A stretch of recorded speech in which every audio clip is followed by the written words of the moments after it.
Some say Captain Sparrow's quarters were naught but a legend, a room filled with secrets, maps of forgotten treasure, and enough rum to sink a navy fleet. On a journey to find this treasured room, I searched the seven seas, till I realized Captain Sparrow's quarters were not lost at sea. They were waiting to be built, plank by blasted plank. What you're about to see be the tiniest, mightiest captain's quarters ever crafted this side of Tortuga. Which took way more time than I planned, and a lot of hot glue burns.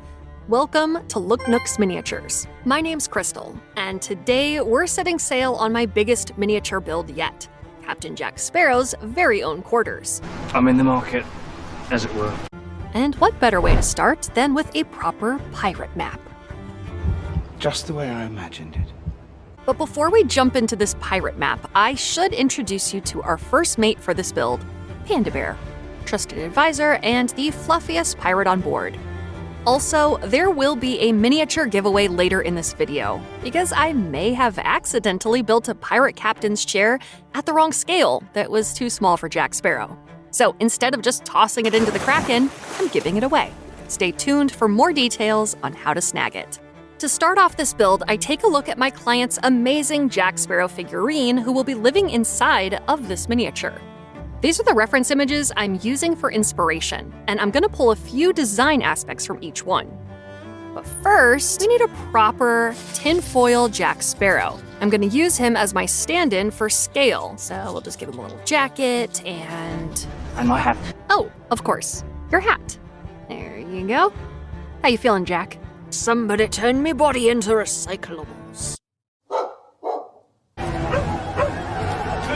So for it to be 1/6 scale, he needs to be about 12 inches, which he is. And I come back to my pirate map, which is serving as my blueprint. And with Jack ready to go, let's set sail on this build. First step is go bug my other artist friends for their scrap wood. That should be plenty once I cut this up to fit it inside of my laser cutter. Right! No! More wood!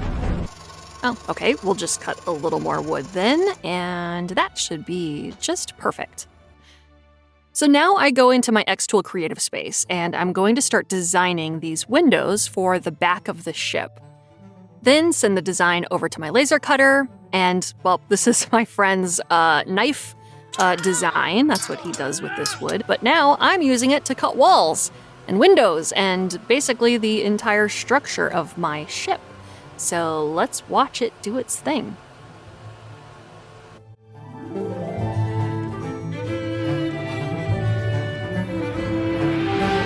Once the wood is cut, I take it out and I give it a whack. And there's my pieces for a puzzle, maybe to do later.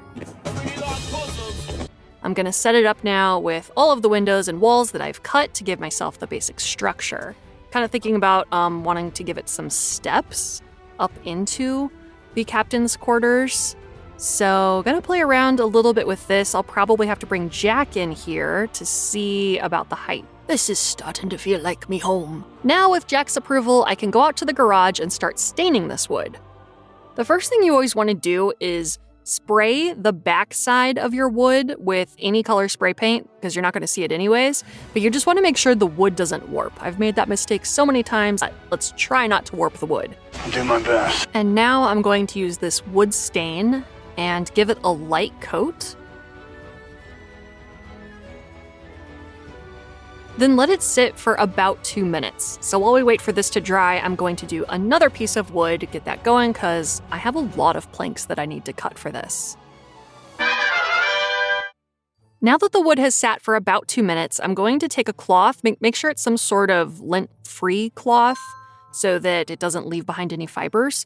And we're just gonna wipe along the wood grain to wipe off any of the excess stain.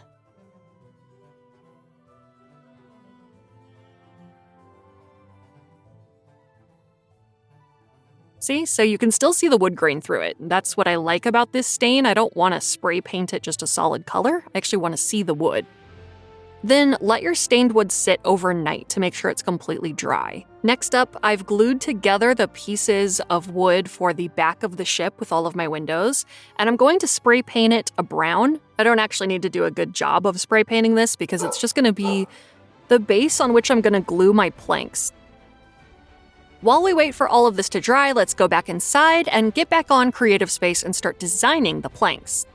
Once the stained wood is totally dry, I throw it in my machine and position the cuts on top, and let the laser cutter do its magic. As I kind of line them up on this scrap wood with left, right, and middle so that I can basically put this together like a puzzle without forgetting where each piece goes. The big pieces, obviously I know where those go, so I'm going to start with the larger pieces at the base of this wall. I actually have on a sticky adhesive sticker that I put on the back before I actually cut these. But I will realize rather quickly here that this adhesive is not strong enough to last forever. So I actually am going to go in later and reapply these planks with Gorilla Wood glue. That is permanent and it will never come off. But for now, I guess I can just lay these out and figure out where everything goes.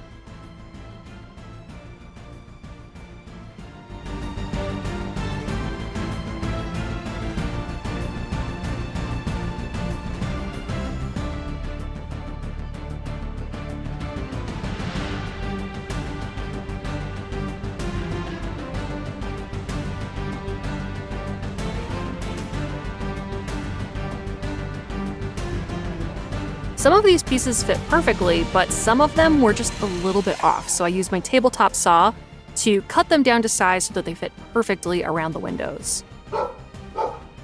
Now I'm going to go back into Design Space and design some window frames, something ornamental, get it into my laser cutter, and cut these frames out. Cut it out.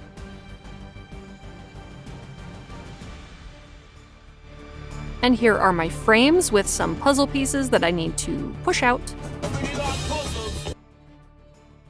Okay, so my focus wasn't quite right on my laser cutter, so these didn't cut through all the way, so I have to really kind of force them. Get out. Now that all my window frames have been cut out, you can see they're going to be multi-layered. And I'm going to put a thin layer of acetate between the layers to represent the glass of the window. But first, we need to glue these layers together and then paint them. I'm using my favorite Gorilla Wood glue. And I'll put some clips at the corners to hold the frame together while the glue dries. I also have the frames for the large windows cut out, so I'm going to start mixing some paint together for these.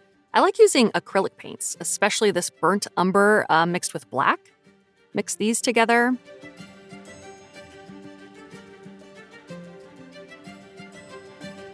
Probably need to thin it out a little bit, so I'm going to spray some water. And when I'm done painting, I'm going to apply this crackle texture and an antiquing medium to give it a little depth and a little wear. So let's get painting. Aye, aye, Captain.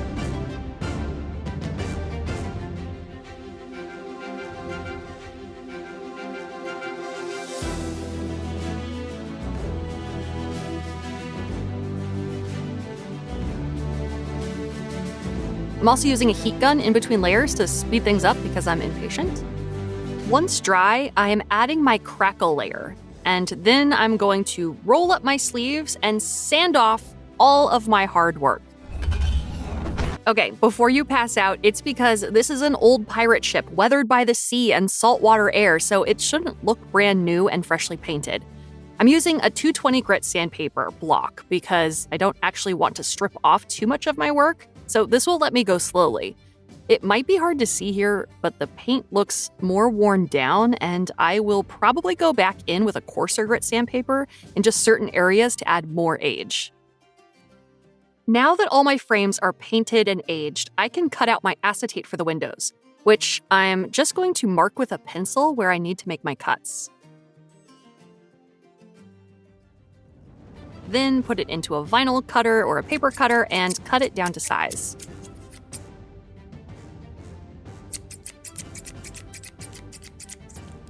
I've decided to leave on this protective film on the acetate because it actually looks like the residue left by saltwater air. And now for the tricky part, gluing this into place without getting glue on the window where it will show below the frame. I like this Beacon 3-in-1 craft because it's tacky enough to hold in place but doesn't dry too fast, and I can reposition it if needed. It always dries super clear in case I mess up and get some glue smudges on my windows.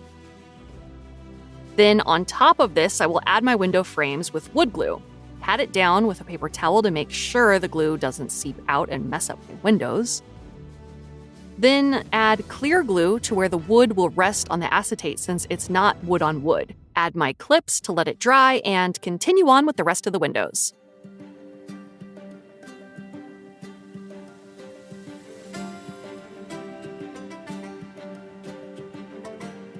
Now that I have all my windows in place, I'm going to add the frames, and this time I'm going to make it easy on myself and use a thin double-sided tape to make sure there are no accidental glue smudges on my windows.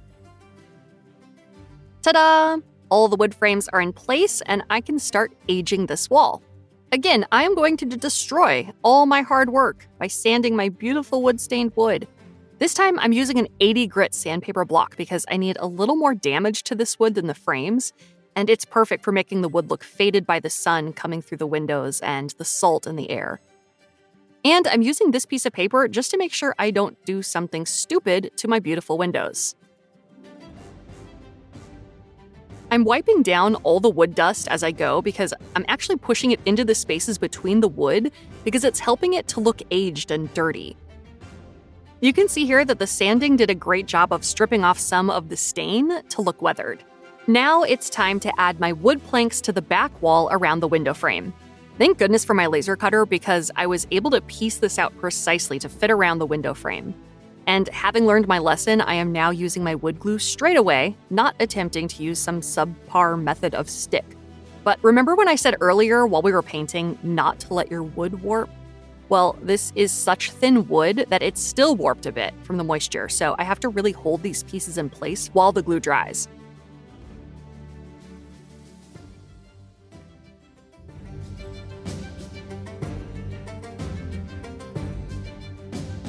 I will even use my laptop as a press on top of these final warped pieces to make sure that they stay down while drying.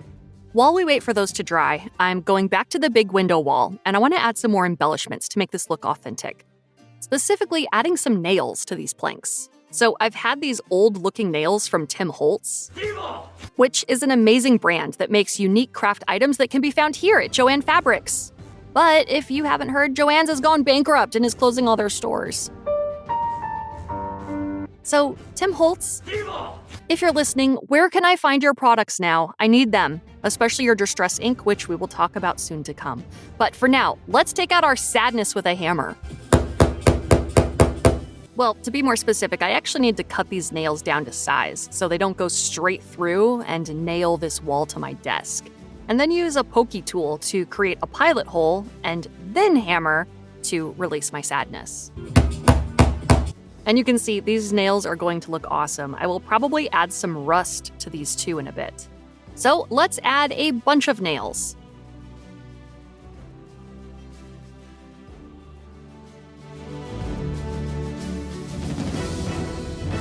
In addition to the nails, I want to add some wood rot and cracks in the planks to give it more character. I'm using an X-Acto knife to also make it look like Jack was trying out the sharpness of his sword by stabbing it in the wood. Or maybe there was a sword fight in here, I don't know. I'm also adding a black wash inside the cracks to really sell it.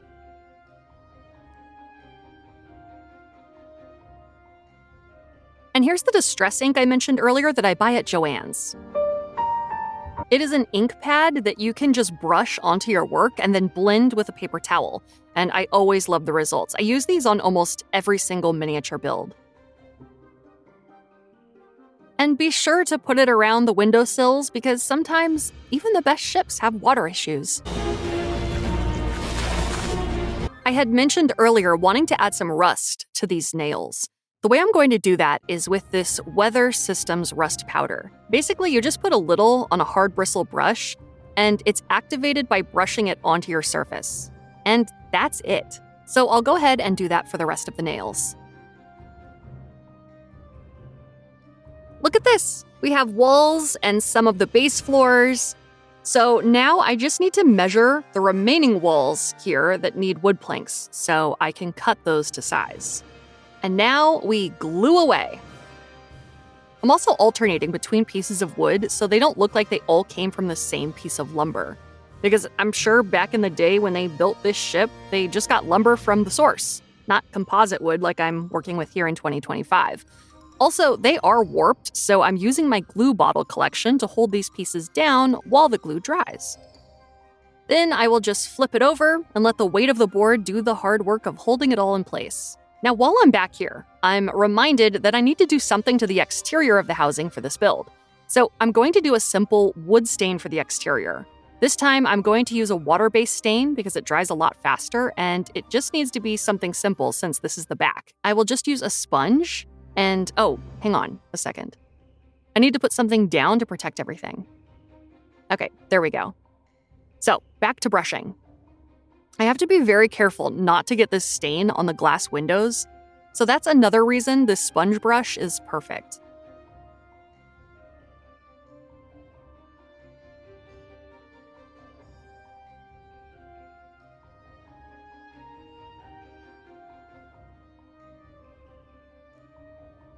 Then we will use the heat gun to dry it more quickly.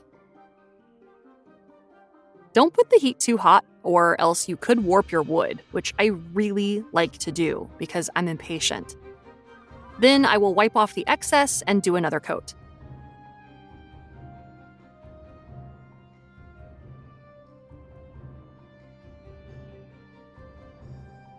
Let it sit for a bit and then wipe off the excess once more, and we are done.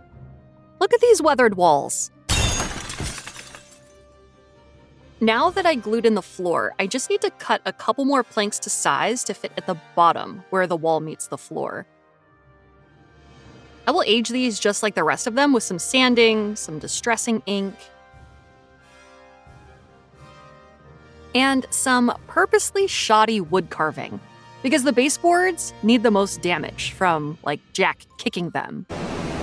No, I didn't. Or just some water damage and wood rot, which is what I'm adding with this black marker. Then just take a paper towel and blend it all in, and now it has some character. And this will go right there. And here's a drunken view of how these planks turned out. And just when you thought you were done with planks, we need to lay all the floorboards. It's okay, we are going to do this sped up. I just need to get all these pieces into place and then come back and glue them all in once I know how they will fit. This is basically the final layout before cutting a couple extra pieces and gluing them all into place. And ta-da, the final piece. Last but not least for the structure is to mess up all my hard work again with sanding and aging and stabbing and cutting dings and scuffs into the wood. I'm also going to mix up a black wash to paint along the edges to make it look dirty and old because I'm not sure Jack keeps up with his chores. Not sure I deserve that. I'll do this by dry brushing, which is blotting off the majority of the paint first on a paper towel and then brushing it along the edge for a soft layer of what looks like dirt. Blending the paint in with a paper towel as I go. I'm also using this broken X-Acto knife blade to cut chunks out of the wood and then backfilling it with black paint marker. So if you've made it this far into my video, you have earned yourself a chance at snagging the tiny but mighty Captain's Chair mess-up, if you want it. Just like this video, subscribe to the channel, and leave a comment below, either your favorite part of the build or what you would use this tiny chair for. I will announce the winner in part 2 of this build, so keep an eye out for when it drops. And the structure is complete, fit for a pirate. What do you think, Jack? So much room for activities. So many robots in here, so many activities! And there we have it, the bones of the captain's quarters. But we are far from finished. In part 2, we'll be bringing the space to life with rum barrels, treasure chests, maps, and all the fine trinkets a scallywag could want. So hoist the sails, hit subscribe, and chart a course back here soon, because the adventure's just getting started.